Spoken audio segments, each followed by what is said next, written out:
All right, I'm here with John Schroeder, who has a company called, that's his company. It's located in southeastern Wisconsin.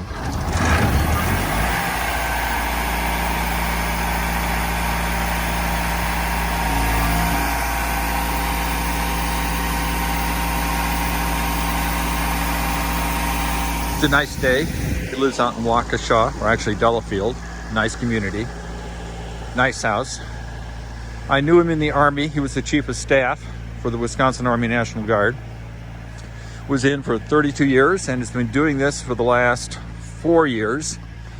I know, I've never seen his Jeep before, but you can sort of see a Jeep back there. He restored that.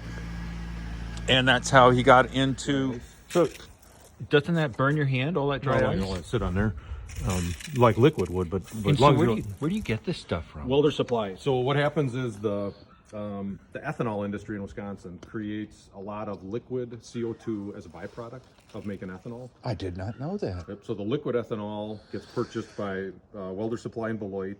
They have a machine made by Cold Jet that converts liquid dry ice to this. So they make blocks. They'll make a solid 5-pound block of dry ice. They'll make a 9mm pellet, which is more like, I don't know, like a dog food size. And then... Oh God, these are little pellets. Yeah, and then when these come out, they look like spaghetti, like long chunks of spaghetti. And as it starts to sublimate down on its own, it breaks up. But this is actually perfect dry ice for us to use, because what we do is when it goes in the hopper here, see the tumbler An auger, yeah, whatever it is, yeah. So that'll turn. So the high pressure air is coming through this way from the air compressor coming through, and what it does is that thing turns and drops these pellets into the stream of air. Like a hopper for a corn feeder or a pellet burner. Exactly. And then depending on how fast that turns, so like I can do almost zero ice and it'll turn very slowly, or I can turn it up to 5 pounds per minute and it's turning very quickly and running a lot of ice through there. And apparently pushes a lot of air through it. Yeah, I use for this we'll probably use about 100 pounds of air just to see how it goes. And we can dial the air down here if we want and at the compressor. Okay. And then when it gets to the applicator here, this is called a MERN nozzle, so this is adjustable. So if I run it on 0, those pellets will come through almost the same size they are now. They'll basically just come straight out. If I dial it down to 3, I can take this off, you can see inside there, but there's a bunch of pins in there. Maybe I won't be able to see it, but there's pins in there that as you turn, oh yeah, different formations. It's like a gate. Yep. So like 3, there's a ton of pins in the way, and those pellets will get all broken up, and it'll come out basically like a powder. So it'll be very fine at that point. So that's what we'll do is we'll start out with low pressure, low pounds. Well, my limited understanding is you can basically put this on anything, plastic, glass, you name it. Like zip ties. I've never had a zip tie survive. I mean, as soon as it hits a zip tie, it freezes it and snaps. Oh, so it freezes it structurally. It can't take it. So that's the advantage of this over sand. This has the physical impact of the pellet hitting the surface. This has the thermal effect of that ice is 109 degrees below 0. So like if these were warm, you'd have that thermal difference of whatever the temperature of this is from that. So if there was like a coating on here or something, the surface is at whatever 40 degrees, what it is right now. That ice hits it at 30 degrees. Whatever that coating is will freeze at a different rate than the surface, and it'll shrink it and pull it away. So that's how it breaks it off. Yeah. Okay. Yeah, and then the other thing you have is when it sublimates from a solid to a gas, if it gets underneath that coating or dirt or whatever we have, that gas expands and pushes it away. Breaks it off. Yeah, so it's wild. Really like a kind of a triple threat type of a cleaning system. So what we do every week, in fact, that's why I rent the compressor every Saturday or every Friday for Sunday is we go down to a place in Janesville. And so that's the before. These are molds. These are machines. This is called the Toyota train. So there's 6 molds on this machine, a top and a bottom. This thing runs around a track. I think it takes about 6 minutes to run on the track. They spray paint the bottom of the mold. They inject the foam into the mold. It heats and it sets up as it comes around, and then when it opens up, a part comes out, and that part is the foam piece that sits on top of an engine of your car. Okay. So that's what they make, and they make 6 of them every 8 minutes, 6 minutes, 8 minutes, something like that. And so they want these molds cleaned every week, and then so that's the before, and then that's what they look like afterwards. We get all that, all the. Oh, so you just drive there down with the truck and you spend Yep. how long does it take Yep. you doing all this fun stuff? That's a whole day. I mean, I'll be down there from 7 o'clock till 5 o'clock tomorrow doing that. Because Okay. then there's also, these are hand molds we do. So these are some befores. And that's what they look like afterwards. I mean, they look like brand new molds when we're done with them. So is this enough dry ice for what you're going to do, or is this just a I fraction? got the dry ice. No, this is only 40 pounds. So I got about 100 pounds yesterday from Welder Supply. Oh, look And at then- that. Yeah, that's just the. Oh, just all the stuff I'm freezing. Yeah. So what I do is I have 1,200 pounds delivered to Janesville every week. So every Thursday or Friday. To your work site. Yeah, they deliver it right there because it's I mean, the 500-pound totes are like rolling chests. So they deliver them right there. We go through 11 or 1,200 pounds every week down there in Janesville. And then I bring the empties back and take them back. But when I'm doing small projects like this, like, so I got some stuff I'm going to do after your stuff is done. And, you know, so I'll just go down and pick up a couple hundred pounds at Welder Supply on a Friday and bring it home. Cool. Yeah. Well, I guess you want me to get hearing and eye protection on? Sure. Yeah, we can start. Yeah. I got some in the car. I can get my own. Yeah. All right. I'll be back. I warm the compressor up. I had it started before, but it cooled off a little. All right, we're starting. The pellets are being dumped into the machine.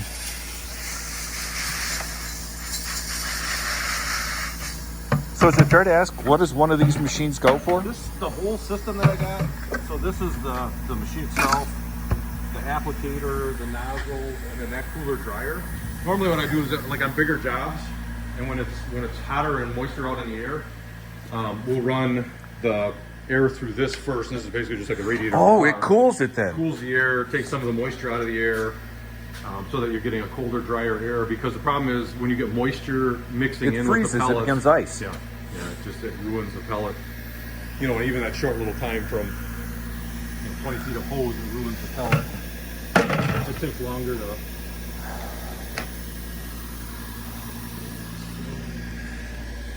Yeah, so this is about 125. And so how'd you learn how to do this?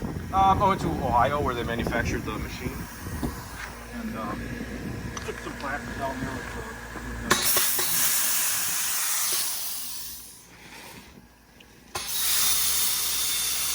So we'll start out with about 100 pounds. About 100 pounds of air coming through, and about 2 pounds of dry ice. I don't know if you can hear me over the noise, but I'll say it anyway. This is such a rush.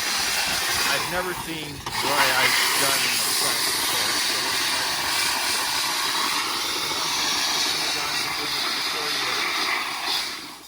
Kind of neat.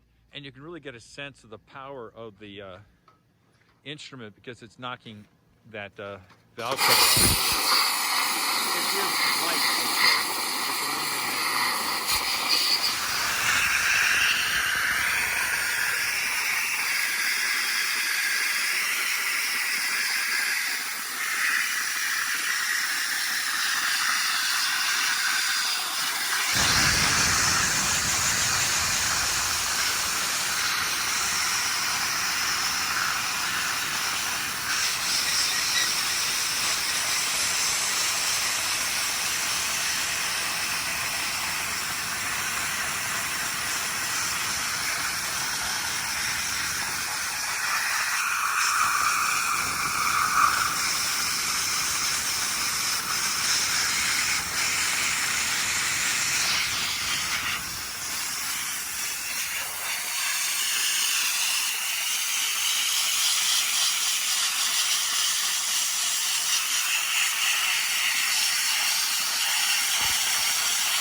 All right, folks, what we discovered is that these mating surfaces, like here and here and here, really, and obviously along here, do really well. And then we've got some over here because it really cleans up the surface, because I was mechanically trying to clean this old RTV off, and then watching John with the dry ice blaster, It looks freaking brand new. Let's try that right there. Oh yeah, go for it. Back spot. Oh yeah. Jacob's gonna think I'm the man.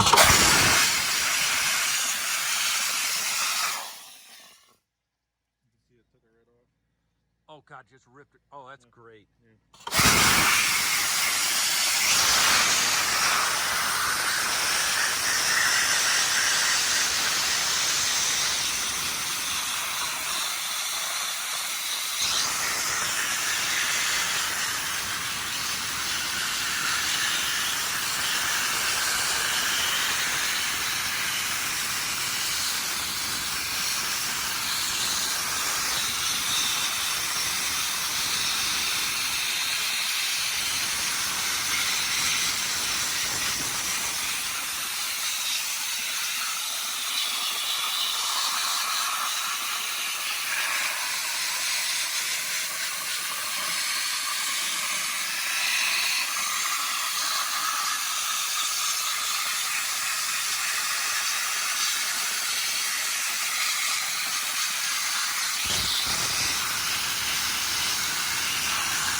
longer than I thought.